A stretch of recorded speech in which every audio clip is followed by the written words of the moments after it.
하나님이 오늘 우리에게 주신 말씀은 창세기 3장 1절에서 6절까지의 말씀입니다. 창세기 3장 1절에서 6절까지의 말씀을 제가 봉독해 올리겠습니다. 그런데 뱀은 여호와 하나님이 지으신 들 짐승 중에 가장 간교하니라. 뱀이 여자에게 물어 이르되 하나님이 참으로 너희에게 동산 모든 나무의 열매를 먹지 말라 하시더냐. 여자가 뱀에게 말하되 동산 나무의 열매를 우리가 먹을 수 있으나 동산 중앙에 있는 나무의 열매는 하나님의 말씀에 너희는 먹지도 말고 만지지도 말라 너희가 죽을까 하노라 하셨느니라. 뱀이 여자에게 이르되 너희가 결코 죽지 아니하리라. 너희가 그것을 먹는 날에는 너희 눈이 밝아져 하나님과 같이 되어 선악을 알 줄 하나님이 아심이니라. 여자가 그 나무를 본즉 먹음직도 하고 보암직도 하고 지혜롭게 할 만큼 탐스럽기도 한 나무인지라. 여자가 그 열매를 따먹고 자기와 함께 있는 남편에게도 주매 그도 먹은지라. 아멘. 네, 저는 오늘 이 시간에 최초의 제약과 그 제7단계, 최초의 제약과 그 제7단계라는 제목을 가지고 오늘 말씀을 나누도록 하겠습니다. 오늘 말씀은 창세기 3장 말씀으로 인류의 최초의 범죄가 시작된 가장 비극적인 사건의 내용입니다. 이 제약으로 인해서 인류는 타락해버렸고 이후에 무법천지가 되고 말았습니다. 오늘날에도 우리가 뉴스를 보거나 주변의 사건, 사고 소식을 듣게 되면은 온갖 범죄와 타락과 제약들로 가득 차 있습니다. 그런데 인류가 항상 이랬던 것은 아닙니다. 세상이 완전했을 때가 있었어요. 그때는 범죄가 없었고 타락이 없었고 고통이 없었습니다. 사랑과 또 아름다움, 기쁨, 평화만이 가득했습니다. 풍요로웠습니다. 제약이 세상에 들어오기 전이었기 때문에 그렇습니다. 그런데 어떻게 해서 제약이 들어오게 되었고 또 그 제약이 들어오는 그 단계는 어떻게 되었습니까? 오늘 본문 창세기 3장 말씀은요, 그 질문에 대한 해답을 분명히 보여주는 말씀입니다. 오늘은 특별히 인류 최초의 범죄가 점차로 어떻게 들어왔는지 이 여자 하와의 모습을 중심으로 그 단계를 중심으로 한번 살펴보고자 합니다. 먼저 1절 말씀을 보면요. 뱀은 여호와 하나님이 지으신 들 짐승 중에서 가장 간교했다라고 되어 있습니다. 이 뱀이 누굽니까? 사단이죠. 요한계시록 12장 9절 말씀을 보면은 이런 말씀 있지 않습니까? 옛뱀, 곧 마귀라고도 하고 사단이라고 하는 온 천하를 깨는 자라는 이런 말씀이 있어요. 그런데 우리가 이 뱀의 정체에 대해서 이해를 할 때 이 사단이 뱀으로 완전히 변해서 나타났다 그렇게 이해하면 안 됩니다. 하나님이 지으신 들 짐승 중에서 가장 간교한 생물이 뱀이었습니다. 이 간교한 뱀을 사단이 이용했다라고 보는 게 맞습니다.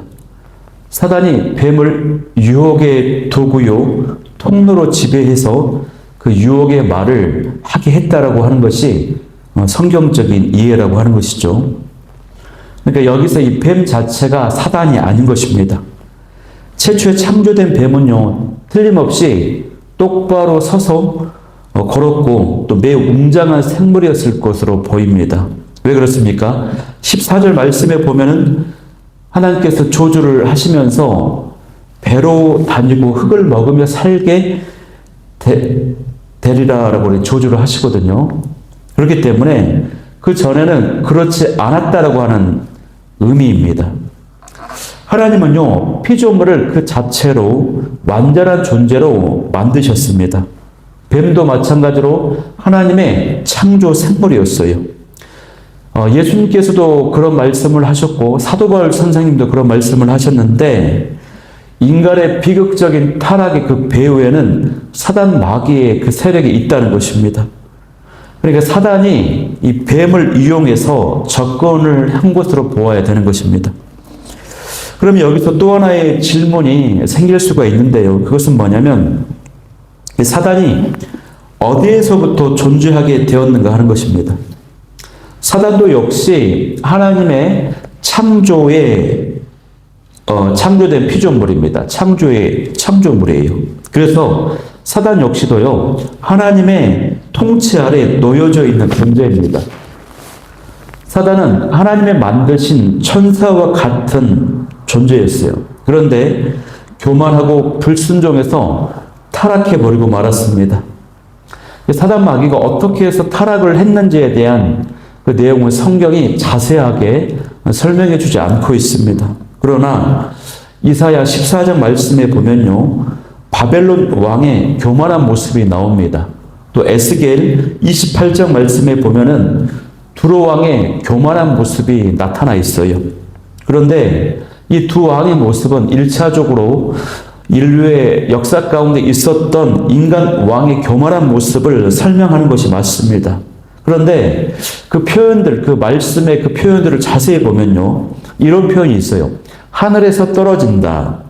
하나님과 같아지려고 한다. 그 교만함이 극에 달했다. 이런 표현들이 있거든요. 그렇기 때문에 이 표현들이 사단 마귀의 그 실체를 비유적으로 드러내는 말씀으로 봅니다. 이것이 전통적인 해석이에요. 이 말씀들이요, 사단의 창조와 타락을 자세히 보여주는 것은 아니지만, 그렇게 볼 수는 없지만, 이 사단의 본질을 비춰 보여주는 일종의 골과도 같은 그런 말씀으로 이해할 수 있다는 것이에요. 인간이 창조되기 이전에도 사단 마귀는 창조되었고 그 전에 타락이 있었습니다. 그렇게 타락해버린 사단이 어떤 특정한 장소에서 이동을 해온 존재라기보다는 하나님을 대적하는 영적인 존재로서 창조의 세계 안에서 이미 활동을 하고 있었던 것이에요. 그러니까 우리가 흔히 이해하는 것처럼 사단 마귀가 하늘에서 추방을 당해서 이 땅에 내려왔다, 에덴에 들어왔다는 식으로 이해하는 것은 그것이 이해하기는 쉬울지 모르나 성경적인 바른 이해로 보기는 어렵습니다. 사단은요, 영적인 존재입니다. 그렇기 때문에 어떤 공간이나 어떤 물리적인 이동 이런 것이 의미가 없습니다. 그런 것보다도 어떤 권세, 어떤 영향력, 어떤 영역 이런 것이 더 중요한 개념인 거예요. 그런데 중요한 것은 뭐냐면 이 사단 마귀도 하나님의 허락 아래서만, 하나님의 섭리 아래서만 활동할 수 있다고 하는 것입니다. 하나님의 능력 아래 제한되어 있어요, 사단이. 그래서 그 하나님의 계획 아래서, 그 섭리 아래서 사단 마귀가 오늘 본문의 사람을 시험하는 그런 제한된 시험자로, 유혹자로 등장을 하고 있는 것입니다. 인간의 죄악과 타락에도 불구하고 하나님의 인간을 완전히 멸하시지 않는 것처럼 하나님께서는 아직 사단 마귀를 완전하게 멸하시지는 않았습니다. 인간의 죄악과 타락에도 불구하고 아직도 인간을 향한 목적을 갖고 계시는 것처럼 하나님께서는 사단에 대한 어떤 목적을 갖고 계시기 때문에 그렇습니다. 사단은요, 인간을 시험하는 일에 사용이 됩니다. 즉, 자유의지를 지닌 인간이 하나님께 순종하고 하나님 뜻에 따르는가 하는 것을 선택하는, 그거를 선택하는지를 보게 하는 그 도구로서 사용된다고 하는 것입니다. 하나님께서는요, 이것을 보기 위해서 어떤 상황을 만들어 주셔야만 했습니다. 그런데 에덴 동산의 상황은 아주 완벽한 상태였어요. 이 완벽한 상태에서 인간은 하나님과 온전한 사귐, 교제의 관계를 갖고 있었어요. 인간은 죄악이 무엇인지도 모르는 그런 상태인 것입니다. 그런 상태에서는 자유의지로 우리가 하나님을 사랑하고 하나님께 순종하고 그렇게 되는 것을 확인할 수가 없죠. 그렇기 때문에 하나님께서 사단을 그 시험하는 도구로서 사단의 그 유혹을 허용을 하셨던 것입니다. 자, 그러면 이 사단의 조종을 당하고 있는 이 뱀이요, 어떻게 죄를 짓게 합니까? 어떻게 유혹합니까? 최초의 죄악이 들어오고 범죄를 저지르기까지 그 단계를 7단계로 오늘 제가 이제 살펴보고자 합니다. 첫 번째 단계는요, 시험받기 쉬운 상황 속에서 유혹하는 말을 접하게 되었다라고 하는 것입니다. 뱀이 아담에게 다가오지 않았고 누구에게 다가왔습니까? 여자 하와에게 다가왔습니다. 그런데 이때 하와는요, 혼자 있었어요. 그녀의 그 남편과 떨어져 있었습니다. 또 그녀는 또 금지된 나무, 선악과 나무 옆에 서 있었습니다. 하와가 그 나무에 대한 그 계명을 주의 깊게 생각하지 않았던 것입니다. 그 열매에 대해서 생각하고 보고 있고 가까이 있으면서 그 시험과 유혹이 오면은 쉽게 넘어질 수밖에 없는 그런 상황 속에 있었다고 하는 것이에요. 그러면 이때 뱀이 던진 말이 무엇이었습니까? 이렇게 말합니다. 하나님이 참으로 너희에게 동산 모든 나무의 열매를 먹지 말라고 하시더냐? 이렇게 질문을 합니다. 굉장히 교묘한 질문이에요. 참으로라고 하는 말은요, 어떤 의미가 있습니까?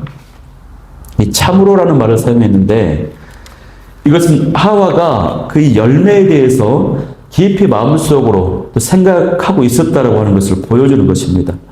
되뇌이고 있었기 때문에 그에 대한 반응으로 뱀이 참으로 그랬냐고 질문을 하는 것입니다. 그리고 무엇보다도 하나님께서는 동산 중앙에 있는 이 선악과만 먹지 말라고 했지, 동산 모든 나무의 열매를 먹지 말라고 하신 적이 없습니다.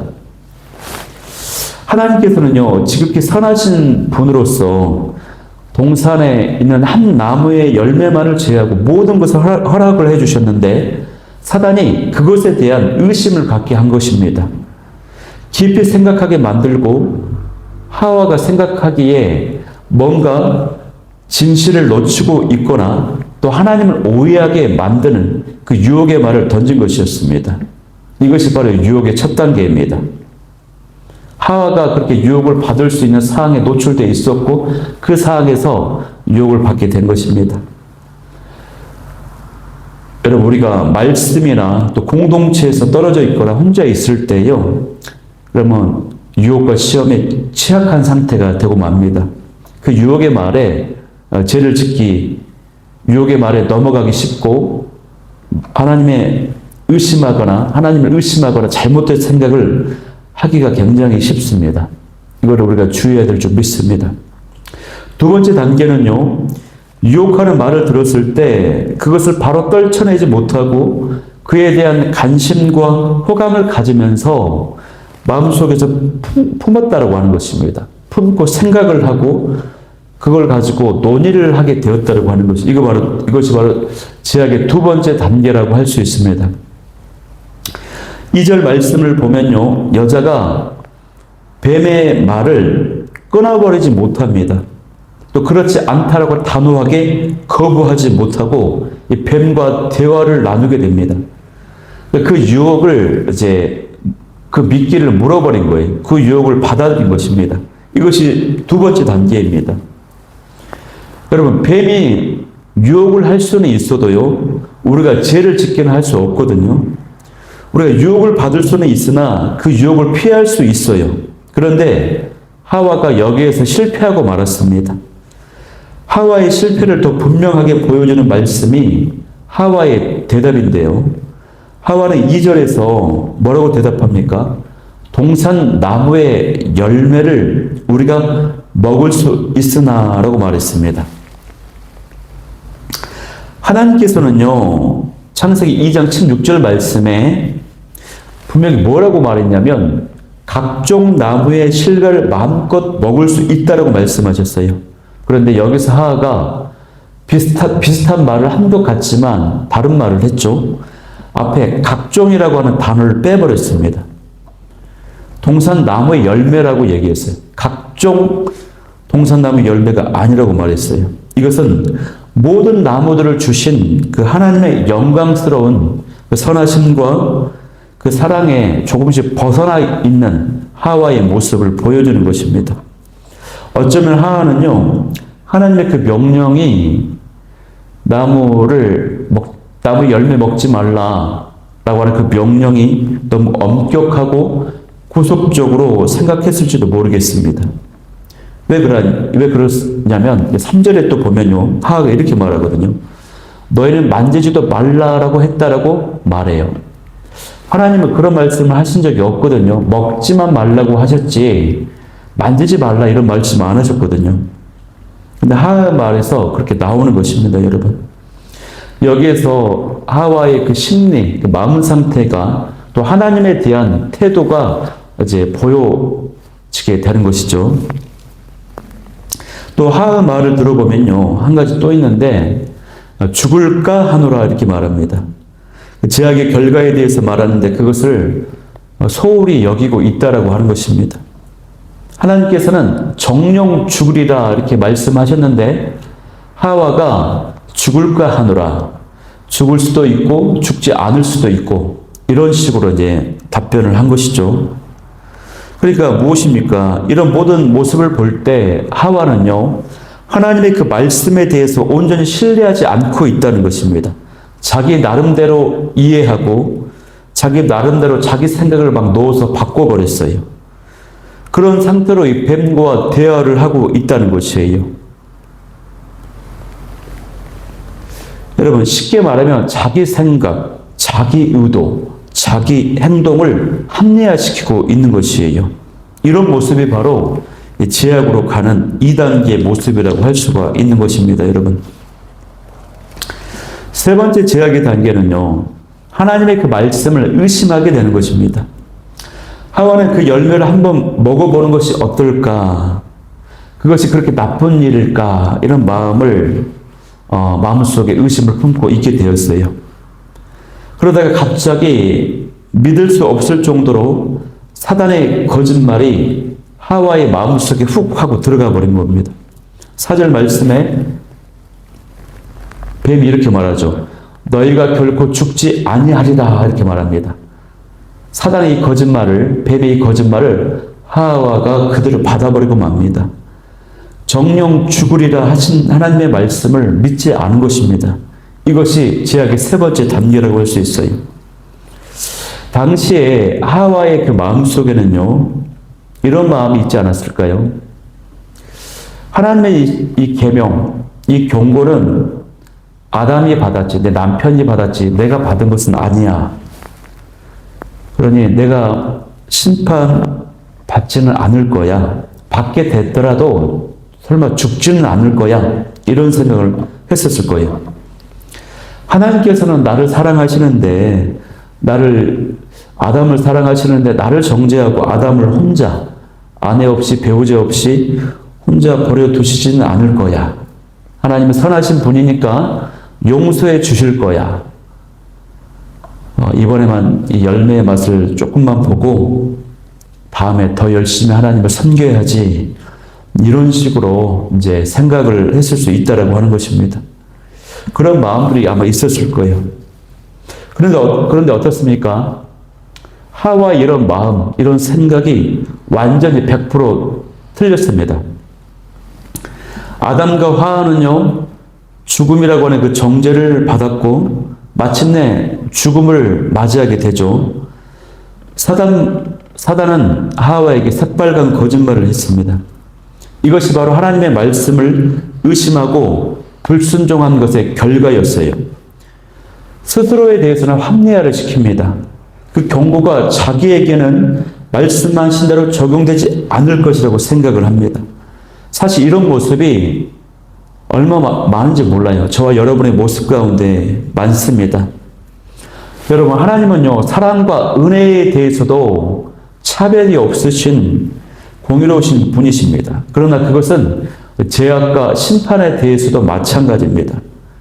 죄악과 심판에 대해서도 차별이 없이 공의가 그대로 적용을 시키시는 하나님이세요.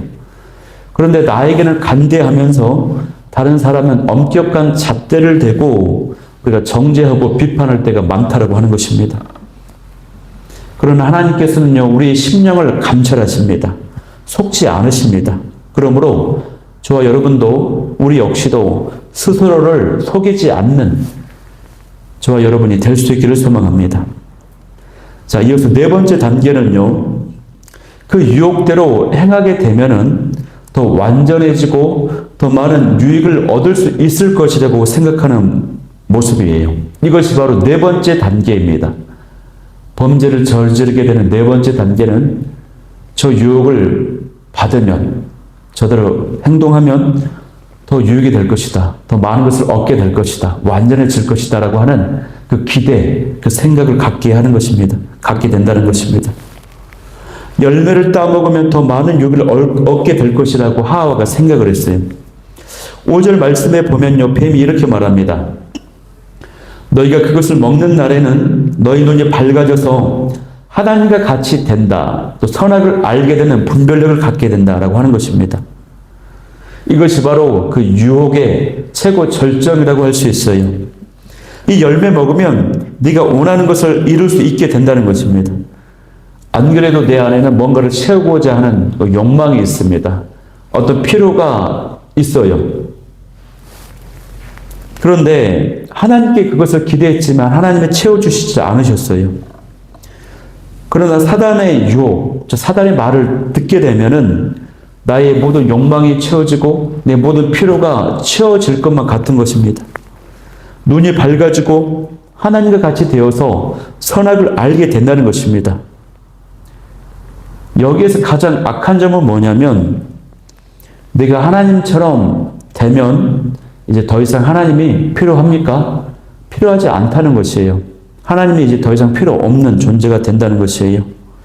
하나님 없이도 내 힘으로, 내 능력으로 그거 가지고 내가 원하는 대로 살 수 있어 라고 하는 것입니다. 그렇게 하나님 없이 살라는 것입니다. 이것이 바로 뱀의 유혹이었던 것이죠. 여러분, 죄악 중에서 가장 큰 죄가 뭡니까? 그것은요, 예수님을 믿지 않는 것입니다. 왜 예수님을 믿지 않는 것이 가장 큰 죄입니까? 그것은요, 자신의 삶의 주인이 바로 나라고 생각하기 때문에 그렇습니다. 하나님 없이도 살 수 있다.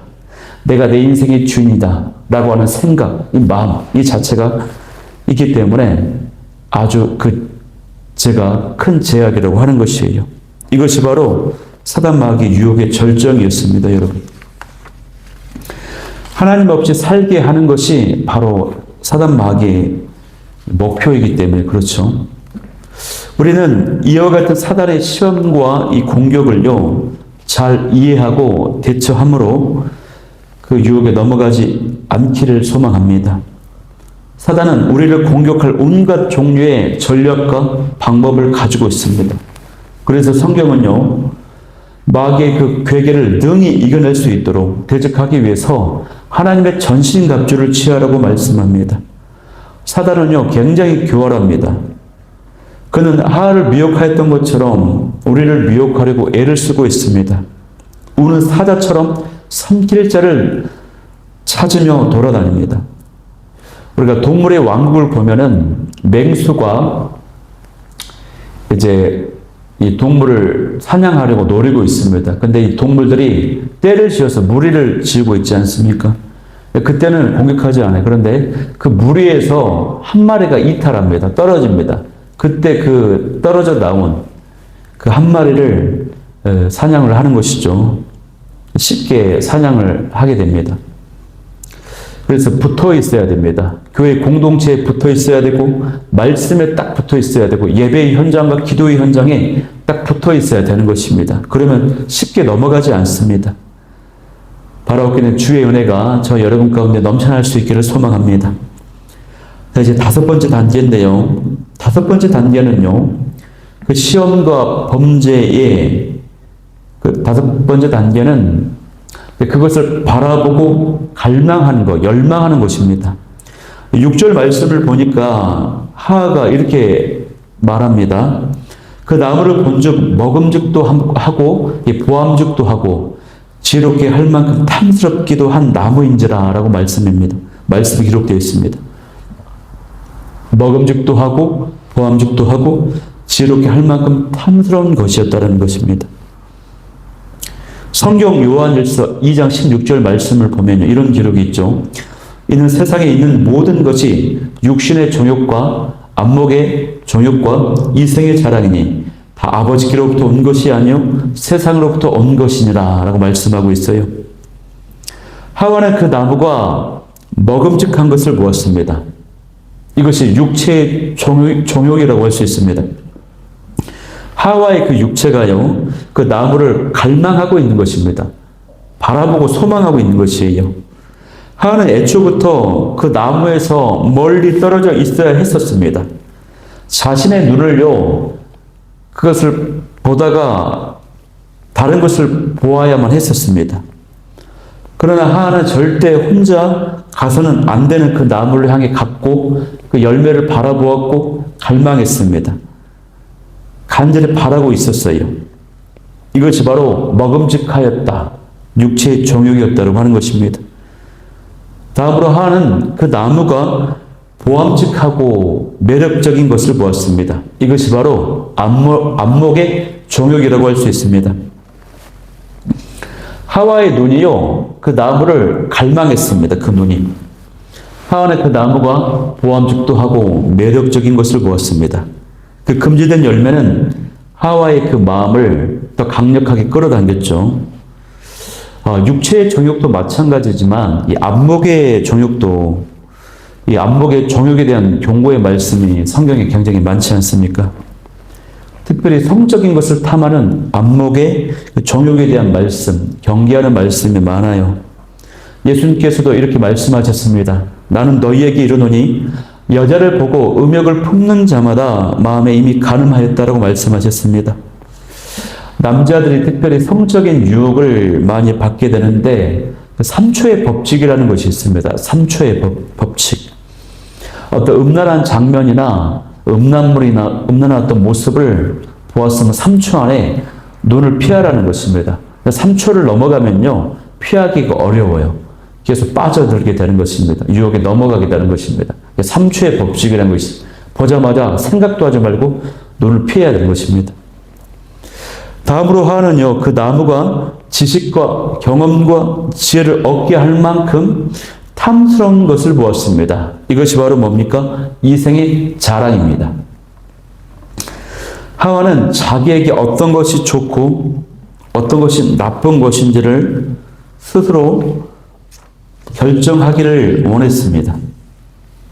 하와는 하나님을 떠난 완전한 지식과 그 지혜를 원했습니다. 다시 말해서 하나님 없는 삶, 하나님 없으면서도 풍성해지는 그 삶을 원했다라고 하는 것이었어요. 그러나 여러분, 하나님을 떠난, 하나님을 배제한 풍성한 삶이란 절대적으로 불가능합니다. 그거 있을 수가 없어요. 마찬가지로 저와 여러분도요, 우리가 추구하는 거 있지 않습니까? 필요한 것들이 있습니다. 돈도 필요하죠. 돈도 벌어야 됩니다. 어떤 위치, 사회적 지위도 얻어야 되고요. 어떤 능력도 갖춰야 됩니다. 열심히 준비하고 훈련받아서 재능을 갈고 닦아야 됩니다. 이런 모든 것이 다 필요합니다. 지식도 필요하고 지혜도 필요하고 경험도 필요하고. 그런데 이것을 하나님을 떠난 상태에서 이것을 추구해서는 안 된다고 하는 것입니다. 하나님 안에서, 믿음 안에서, 주 안에서 우리가 필요한 것들, 추구해야 되는 것들 추구하고 갖출 것을 갖춰야 되는 것이죠. 또 마찬가지로 우리는 자기 스스로 충분하다고 여겨서도 안 됩니다. 또 완전한 독립된 존재를 여겨서도 안 돼요. 또 스스로를 다른 사람들보다 더 높이려고 해서도 안 됩니다. 그러니까 우리는 하나님이 필요하지 않은 것처럼 여기며 살면 안 된다고 하는 것입니다. 그런데 이 하와가 그런 마음가짐, 그런 모습을 보여주었다고 하는 것입니다. 이 생의 자랑, 지혜롭게 할 만큼 탐스러운 열매였다. 저거 먹으면 하나님 없이도 내 삶이 풍성해질 것만 같은 그걸 기대하고 갈망했다고 하는 것입니다. 이것이 바로 5번째 단계의 범죄로 가는 5번째 단계의 모습입니다. 이제 이어서 6번째 단계인데요. 6번째 단계는 죄를 범하는 것입니다. 구체적으로 그 죄를 행하는 것이에요.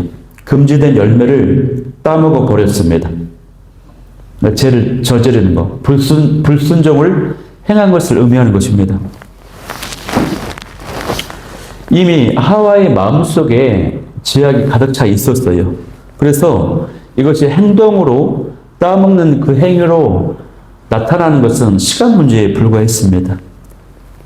이것이 여러분 무서운 것이에요. 마음속에 그 품은 죄는요, 행동으로 나타날 수밖에 없거든요. 이것이 무서워요. 우리 마음속에서 죄가 이미 저질러지고 있어요. 꿈틀대고 있어요. 이미 죄가 시작되고 있어요. 그런데 마음속의 죄는요, 보이지가 않습니다. 그래서 조용히 저질러지고 이것이 얼마나 큰 문제인지 경각심도 별로 없습니다. 그래서 우리가 우리의 신앙생활 가운데 영적인 민감함이 필요하고 정말로 깨어 있어야 된다고 하는 사실입니다. 또 이 말씀을 보면서 항상 이 말씀을 대할 때 내 마음의 모습을 비춰보는 거울과도 같은 말씀으로 살펴봐야 되는 것이에요. 하와의 죄는요, 하나님의 말씀에 불순종한 죄였습니다. 그리고 이 6번째 단계까지 이르기까지 이미 그 마음속에서 이 죄악이 가득 차 있었습니다. 제가 지금 범죄를 행하고 있는 상태가 되어버렸던 거예요. 그게 이 6번째 단계의 그냥 외적인 행동으로 나타났던 것 뿐입니다, 여러분.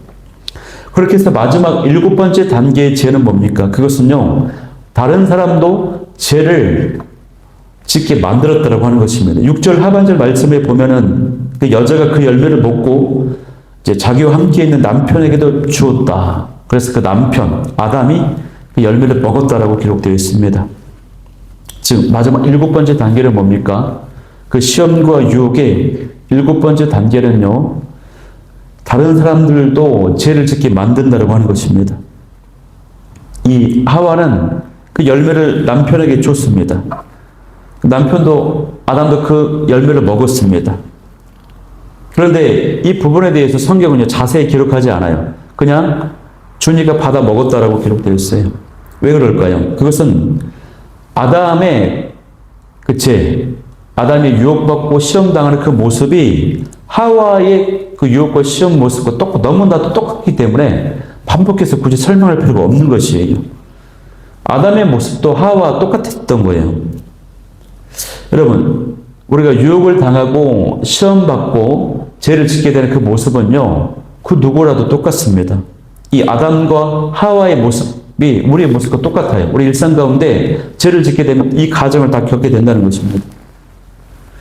하와는 사단이 그제에게 했던 그 유혹 그대로 아담에게도 했을 것입니다.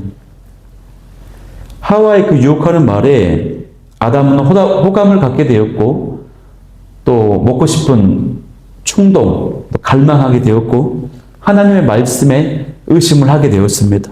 이 모든 과정이 다 똑같아요. 근데 보면은 당시 어땠을까요? 하와가 지금 이미 열매를 먹은 이후거든요. 근데 그대로 여전한 모습으로, 죽지 않은 모습으로 아담 앞에 있습니다. 그러면서 하와가 그랬겠죠. 나 이 열매 먹었어. 그런데 아무렇지도 않잖아. 그러니 당신도 한번 먹어봐. 이런 식으로 유혹하지 않았겠습니까? 그래서 이 구절에서 굉장히 안타까운 점은 뭡니까? 이 하와가 아담의 돕는 자로서, 배필로서 평생의 동반자로 이렇게 붙여졌는데 죄를 짓게 하는 그런 걸림돌이 되고 말았다는 것이죠.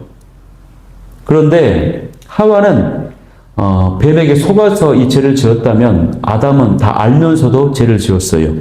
이것이 큰 차이가 있습니다. 그런 측면에서 아담의 죄가 하와보다 그 죄질이 더 나쁘다고 볼 수가 있는 것입니다. 오늘 저는 이 말씀 창세기 3장 1절에서 6절까지 말씀을 살펴보면서요, 죄악이 어떻게 해서 범죄로 그 유혹과 시험이 어떻게 해서 죄악으로 나타나는가, 그 7가지 단계에 대해서 살펴보았는데요.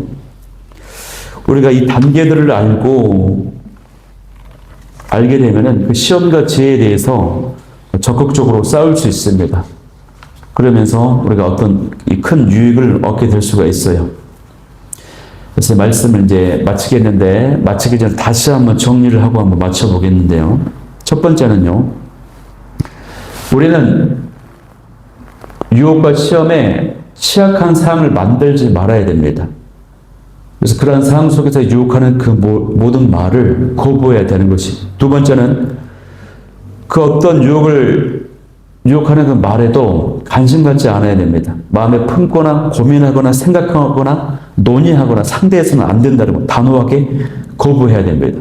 세 번째는요, 우리는 하나님의 말씀의 그 결과에 대해서 의심하거나 합리화시켜서는 안 됩니다. 자기 생각을 넣거나 자기 어떤 의도를 넣거나 합리화시켜서는 안 된다고 하는 것입니다. 네 번째는요, 우리는 그 열매가 우리에게 더 많은 유익과 축복과 뭔가를 줄 것이라고 생각하거나 기대해서는 안 된다고 하는 것입니다. 다섯 번째는 우리는 금지된 그 열매를 매력적으로 여기며 바라보거나 갈망하거나 사모해서는 안 된다고 하는 것입니다. 여섯 번째는 우리는 절대 이 불순종의 죄를 범해서는 안 됩니다. 선악과를 따먹어서는 안 된다고 하는 것입니다. 일곱 번째는 우리는 절대로 다른 사람들을 죄짓게 만들어서는 안 된다고 하는 것입니다. 이것이 일곱 가지의 그 단계에서 살펴볼 수 있는 영적인 교훈이라고 할 수 있습니다. 바라옵기는 저 여러분은 그 시험과 유혹에서 승리할 수 있기를, 그래서 범죄로부터 자유할 수 있는 저 여러분이 될 수 있기를 소망합니다. 이 말씀을 기억하면서 기도하기를 원하는 첫 번째 기도 제목은요, 주님, 시험과 유혹에 넘어가지 않게 하여 주옵소서. 두 번째는 범죄의 그 이 일곱 단계를 잘 이해해서 잘 대처하게 하여 주옵소서. 세 번째는 첫사람 아담은 실패하였지만 둘째 아담 대신은 예수님 안에서 승리하는 주인공들 되게 하여 주옵소서. 우리 기도 제목 가지고 뜨겁게 기도하며 나아가도록 하겠습니다.